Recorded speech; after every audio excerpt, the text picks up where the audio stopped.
నామానికి మహిమ కలుగునుగాక. మన ప్రభువును రక్షకుని యేసుక్రీస్తు నామమున మీ అందరికీ శుభాభివందనాలు తెలియజేస్తూ ఉన్నాను. ఈరోజు మన ధ్యాన గ్రంథము నుండి గళతీయులకు రాసిన పత్రిక 4వ అధ్యాయము 19వ వచనం. నా పిల్లలారా, క్రీస్తు స్వరూపము మీ యందు ఏర్పడు వరకు మీ విషయమై మరలా నాకు ప్రసవ వేదన కలుగుచున్నది. చూడండి, అపోస్తలుడైన పౌలు గళతీయులకు రాస్తూ ఇలా అంటా ఉన్నాడు, క్రీస్తు స్వరూపము మీ యందు ఏర్పడే వరకు అంటా ఉన్నాడు. క్రీస్తు స్వరూపము గళతీయుల సంఘములో ఏర్పడాలి అంటా ఉన్నాడు. ఎందుకు అనంటే, వారు క్రీస్తు స్వరూపమును కాక వారికి నచ్చినట్లుగా, వారికి ఇష్టమైనట్లుగా వారు జీవిస్తూ ఉన్నారు. కనుక ఆయన అంటా ఉన్నాడు, మరల క్రీస్తు స్వరూపం మీ యందు ఏర్పడే వరకు నాకు ప్రసవ వేదన కలుగుతూ ఉంది అంటా ఉన్నాడు. ఎంతో దుఃఖిస్తున్నాను, ఎంతో బాధపడుతున్నాను, ఎంతో వేదన పడుతున్నాను.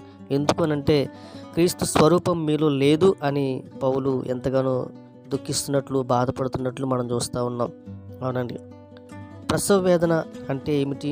అది ఎంత బాధాకరమైనది అనంటే అది వర్ణించలేనిది. ఒక స్త్రీ తన బిడ్డను ప్రసవిస్తున్నప్పుడు తన శరీరంలోని ఎముకలన్నీ ఒక్కసారి విరిస్తే ఎంత నొప్పి కలుగుతుందో అంత వేదన ఆమె అనుభవిస్తుందట. అంటే చూడండి, ఎంత వేదన, ఎంత దుఃఖము ఆమె అనుభవిస్తుందో, ఎంత బాధ ఆమెకు కలుగుతుందో బిడ్డను కంటున్నప్పుడు. అలాగే పౌలు కూడా అంటా ఉన్నాడు, మీ నిమిత్తం నాకు ఎంతో ప్రసవ వేదన కలుగుతుంది, ఎంతో దుఃఖం కలుగుతుంది అని మాట్లాడుతూ ఉన్నాడు. ఎందుకు అనంటే, క్రీస్తు స్వరూపము మీ యందు ఏర్పడాలి అని మాట్లాడుతూ ఉన్నాడు. క్రీస్తు స్వరూపము అంటే ఏమిటి? క్రీస్తు స్వరూపము ఎలా ఏర్పరచబడుతుంది? అసలు క్రీస్తు స్వరూపంలోనికి గల లక్షణములు, గుణములు ఏమిటి అని చూసినట్లయితే, మొదటి యోహాను రాసిన పత్రిక 4వ అధ్యాయము 8వ వచనంలో మనం చూసినట్లయితే, దేవుడు ప్రేమ స్వరూపి, ప్రేమ లేనివాడు దేవుని ఎరుగడు. క్రీస్తులో ఉన్న మొదటి గుణము, చక్కని గుణము, ఆయనకున్న స్వరూపము ఏమిటి అనంటే, ఆయన ప్రేమామయుడు, ప్రేమకు మాదిరి కలిగినవాడు, ప్రేమకు స్వరూపం కలిగినవాడు. కనుక ప్రేమ లేనివాడు దేవుణ్ణి ఎరుగడు. ఈ రోజున క్రీస్తు స్వరూపం అంటే ఏమిటి అంటే, ప్రేమ కలిగిన వారమే మనం ఉండాలి. మన పొరుగు వారిని, మన స్నేహితులను, మన రక్త సంబంధులను, మన శత్రువులు సైతం మనం ప్రేమించేవారుగా ఉండాలి. అదే ఆయన కోరుకుంటూ ఉన్నాడు. ఒకవేళ అట్టి విధమైన ప్రేమ మనకు లేకపోతే మనము దేవుని ఎరిగిన వారం కాదు. దేవుడంటే తెలియని వారు మాత్రమే ప్రేమ లేకుండా జీవిస్తూ కఠోరంగా, కర్కశంగా, ఎంతో భయంకరంగా వారు ఉంటారు.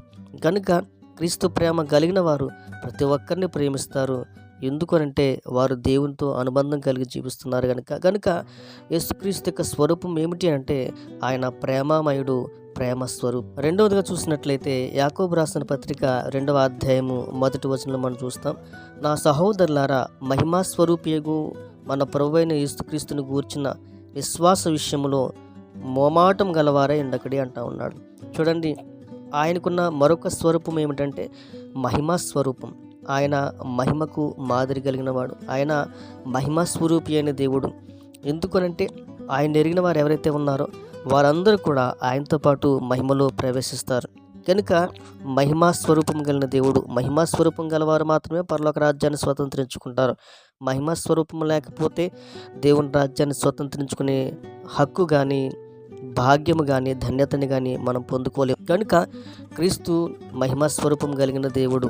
కనుక మనము కూడా ఏమై ఉండాలంటే, ఆయన ఇచ్చిన మహిమా స్వరూపాన్ని మనం ధరించుకున్న వారమై ఉండాలి. అది ధరించుకోవాలంటే విశ్వాస విషయంలో మొమాటం గలవారుగా ఉండకూడదు. విశ్వాసంలో నమ్మకమైన వారుగా, బలమైన వారుగా మనం ఉండాలి. కనుక పౌలు అంటున్నాడు, క్రీస్తు స్వరూపము మీ యందు ఏర్పడే వరకు నాకు మరలా ప్రసవ వేదన కలుగుతూ ఉందని. అవునండి, ఈ రోజున మనము కూడా క్రీస్తు స్వరూపము ధరించుకున్న వారమై ఉండాలి. క్రీస్తు రూపమును ధరించుకున్న వారమై ఉండాలి. అంటే ప్రేమ స్వరూపాన్ని ధరించుకోవాలి, మహిమ స్వరూపాన్ని ధరించుకోవాలి. విశ్వాస విషయంలో బలమైన వారిగా మనం ఉండాలి.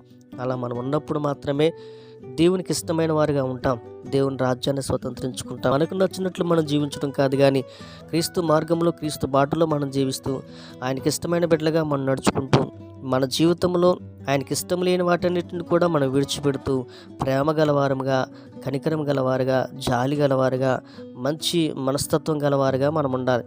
క్రీస్తు స్వరూపము లేని వారు ఇతరులను ద్వేషిస్తూ అసహించుకుంటూ ఉంటారు. కనుక ప్రేమ గలవారమై ఉండాలి అంటున్నాడు. కనుక అసహించుకోవడం కాదు, ద్వేషించడం కాదు, ఆయన వంటి ప్రేమ స్వరూపం గలవారుగా మనం జీవిస్తూ ఆయనకి ఇష్టమైన బిడ్డలుగా జీవిద్దాం. తద్వారా దేవుని రాజ్యాన్ని స్వతంత్రించుకుంటాం. ఆయన మహిమలో ప్రవేశిస్తాం. అట్టి ధన్యత కృపా దేవుడు మనకిచ్చి నడిపించి బలపరిచి సహాయం చేయనుగాక. ఆమేన్. ప్రార్థన. పరిశుద్ధుడా మీకు వందనాలు. మరొకసారి మీ పాదసందికి రావడానికి చిన్న ధన్యతను బట్టి కృపను బట్టి నీకు వందనాలు. జ్ఞాపకం చేసుకోండి. ఎందరైతే వాక్యం ఉన్నారో వారందరిని బలపరిచి మేమంతయు కూడా నీ రూపంలో నీ స్వరూపంలో మార్చబడే భాగ్యం దయచేయమని యేసు నామమున అడుగుచున్నాను తండ్రి. ఆమేన్.